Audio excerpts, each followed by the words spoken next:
जी बिस्मिल्लाहिर्रहमानिर्रहीम। नाज़रीन, मैं हूं आपका मेज़बान Mohammad Asad Chaudhary. The story review की एक नई किस्त के साथ हाज़िर खिदमत हूं। आज अभी सदर इस्लामी जमहूरिया पाकिस्तान डॉक्टर आरिफ अलवी ने नैब आर्डीनेंस के अंदर एक तरमीम जो है उसको मंजूर करने का आर्डीनेंस जारी कर दिया है। ये एक बड़ी डेवलपमेंट है। जनाब सदर आरिफ अलवी की जानिब से नैब आर्डीनेंस जारी कर दिया गया है, जिसके बाद जो कि मौजूदा chairman NAB justice Javed Iqbal की मुद्दत मुलाजमत चंद दिनों में ख़त्म होने जा रही थी। उन्होंने 4 साल बतौर चेयरमैन नैब गुजारे हैं। अब एक आइनी बहरान, एक डेडलॉक था। अपोजिशन लीडर के साथ मुशावरत करना ज़रूरी थी नए चेयरमैन की तैनाती के लिए, और कानून के अंदर मौजूदा चेयरमैन नैब की मुद्दत मुलाजमत में तोसी या उन्हें दोबारा तैनाती के हवाले से कोई शिक मौजूद नहीं थी। ऐसे में हुकूमत ने एक आर्डीनेंस लेके आई है। 90 दिन के लिए एक प्रोविज़न निकाली गई है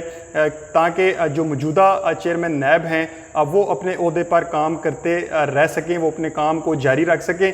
इस हवाले से ये एक नैब ऑर्डीनेंस की जो मुख्तलिफ शिकें हैं उनके अंदर तरमीम की गई है। आपको पॉइंट बाय पॉइंट कोशिश करेंगे कि जल्दी आपको बता दिया जाए कि नैब का जो तरमीमी ऑर्डीनेंस है उसमें कौन कौन सी अहम शिकें शामिल हैं। तो नाज़रीन, आपको बताते हैं कि जो नैब की सेक्शन 6 है उसके तहत जो अपॉइंटमेंट थी चेयरमैन नैब की, उसके तरीक़ाकार को ज़्यादा नहीं छेड़ा गया। उसी तरह से जो वज़ीर आज़म हैं और अपोजिशन लीडर हैं उन दोनों की मुशावरत से नया चेयरमैन नैब जो है वो तैनात किया जाएगा। लेकिन इसके साथ ही साथ इसके अंदर जो नई चीज़ रखी गई है वो ये है कि जब तक नए चेयरमैन नैब की तकर्री नहीं होती उस वक्त तक मौजूदा चेयरमैन नैब अपने ओहदे पर बरकरार रह सकेंगे और वो अपने ओहदे पर काम को जारी रख सकेंगे। इसके साथ ही साथ नाज़रीन, आपको बताते चलें कि जो चेयरमैन नैब की तकर्री है, इस सेक्शन के अंदर ये भी तब्दीली की गई है कि एक बार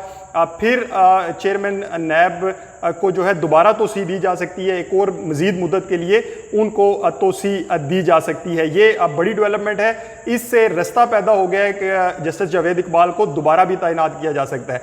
इसके साथ ही साथ जो एक बहुत अहम डेवलपमेंट है, इसको कुछ लोग जो हैं वो एक दूसरे NRO से भी तशबीह दे रहे हैं। वो नैब की अथॉरिटी को कम किया गया है इस आर्डीनेंस के ज़रिए। बहुत सारे ऐसे मैटर्स हैं जो नैब के प्रीव्यू से जिनको बाहर निकाला गया। अगर हम उनके ऊपर बात करें तो जो टैक्स से रिलेटेड मैटर्स थे, जितने भी केसेस थे, वो अब FBR देखे गए। इस आर्डीनेंस के तहत नैब की जुरिस्डिक्शन जो है वो टैक्स केसेस के ऊपर ख़त्म कर दी गई है। इसके साथ ही साथ नाजरीन, आपको बताते चलें कि जो कलेक्टिव डिसीजंस हैं, जो मुख्तलिफ फेडरल कैबिनेट जो डिसीजन लेती है या मुख्तलिफ अदारों के बोर्ड्स जो डिसीजन लेते हैं, उन डिसीजंस के ऊपर नैब अब क्वेश्चन नहीं कर सकेगा। अगर एक अदारे का मुश्तरका फैसला है कि किसी भी जगह का, किसी फोरम का, तो उसको नैब क्वेश्चन नहीं कर सकेगा।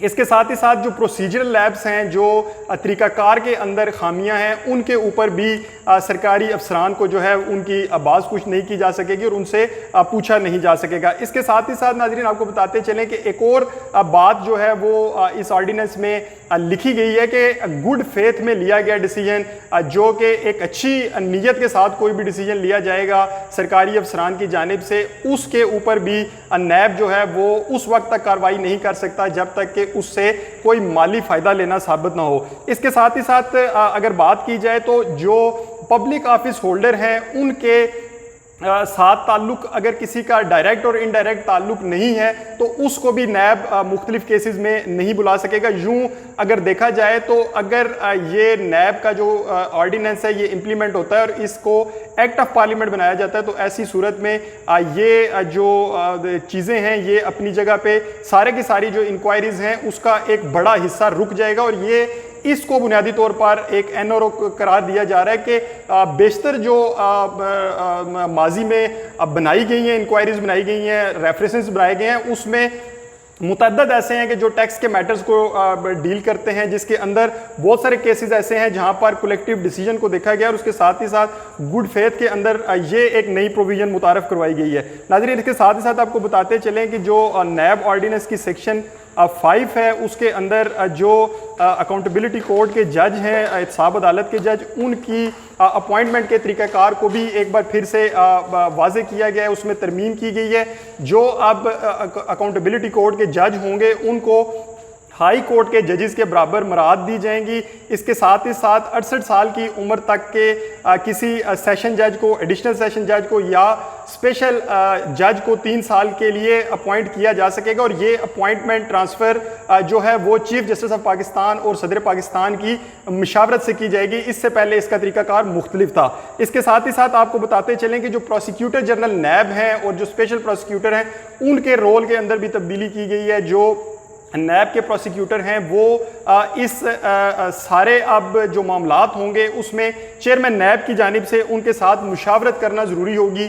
किसी भी शख्स की गिरफ्तारी से पहले प्रोसिक्यूटर जनरल नैब को भी इन कॉन्फिडेंस लिया जाएगा और उनको उस गिरफ्तारी के मुतल्लिक मुतमिन किया जाएगा। इसके साथ ही साथ सेक्शन 5 जो है नैब ऑर्डिनेंस का, उसके अंदर भी तरमीम की गई है और जो असासजात की डेफिनेशन है उसको तब्दील किया गया है। अब जो सरकारी अफसरान हैं या पब्लिक ऑफिस होल्डर हैं उनकी जानिब से मुल्क के अंदर या मुल्क के बाहर उनके रिश्तेदारों, उनकी बेगमात या उनके बेनामीदार जो फ्रंट मैन्स हैं उनके नामों पर जायदाद बनाने के ऊपर भी नैब जो है वो एक्शन ले सकेगा। इसके साथ ही साथ जो एक अच्छी बात इस ऑर्डिनेंस के अंदर देखने में आई है वो है कि हमने देखा है कि अरबों रुपए के करप्शन केसेस होते हैं और वो साल चलते रहते हैं, अदालतों के अंदर लोग मर जाते हैं लेकिन अब वो कंक्लूड नहीं होते। अगर हम देखें तो जो नैब ऑर्डिनेंस की सेक्शन 16 और 16D है उसके अंदर स्पीडी ट्रायल की बात की गई है, डे टू डे हेयरिंग्स होंगी।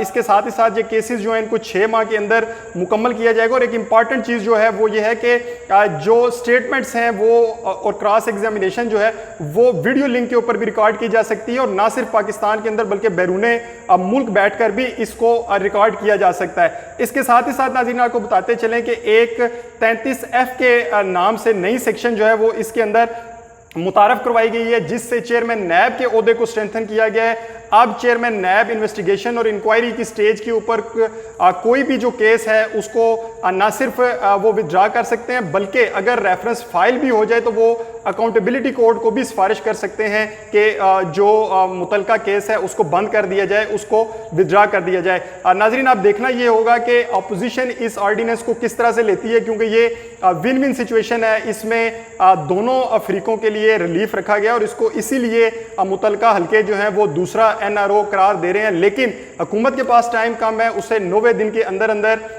इस ऑर्डिनेंस को पार्लियामेंट में लेके जाना पड़ेगा और वहां से इसको एक्ट ऑफ पार्लियामेंट बनवाना पड़ेगा। ये आने वाले दिन जो हैं वो बताएंगे कि ऊंट किस करवट बैठता है और नैब के कानून में ये जो तरमीम की गई है और ये जो मौजूदा हुकूमत का स्लोगन था एंटी करप्शन का वो किस तरफ जाता है और किस तरह से मामला तय होते हैं। नाजरीन मुझे अपने मेज़बान मोहम्मद असद चौधरी को द स्टोरी रिव्यू के साथ दीजिए इजाज़त। अल्लाह निगहबान।